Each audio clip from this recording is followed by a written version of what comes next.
The St. Louis Rams travel to Carolina to face the Panthers on Sunday. Carolina is currently installed as a 6-point favorite on BETDAQ, 42 the total in this game.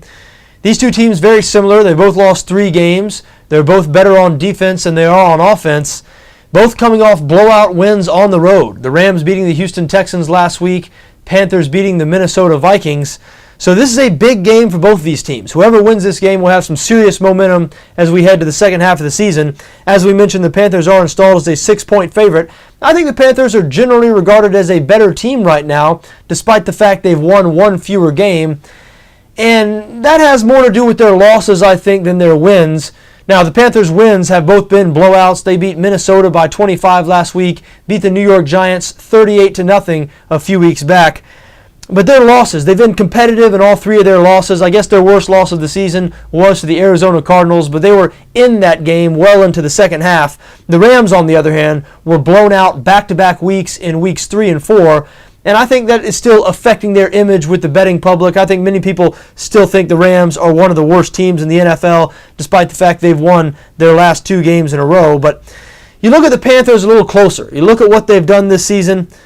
Both of their wins were blowouts, as we mentioned, but the 2 teams they've beaten, the Giants and the Minnesota Vikings, have a combined record of 1-10.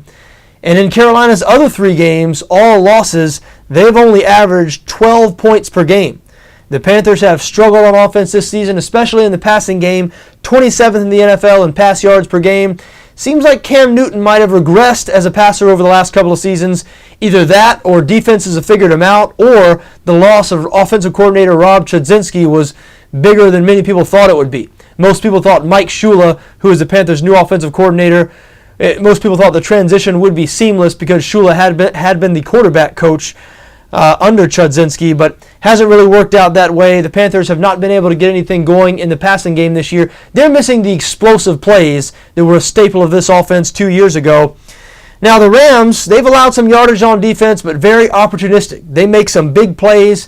Rams currently 5th in the NFL in turnover margin at +6, and throughout Newton's career, he's been known as a guy who, from time to time, is a little careless with the football, so don't be surprised if the Rams force a couple of turnovers in this game. And I do expect a low-scoring, sort of ugly defensive struggle here. The Rams have had serious problems on offense themselves, and the Panthers are a great defense. Carolina 2nd in the NFL in points allowed, 3rd in total defense, meaning yards allowed. So I don't expect St. Louis to have a whole lot of offensive success in this game. But I do expect that the Rams to have defensive success, which is why I do lean towards St. Louis +6 here. I think the Carolina Panthers will probably win this game, even though I think it could go either way, but 6 feels like a lot to me in this situation. Again, I do expect this game to be an ugly defensive struggle.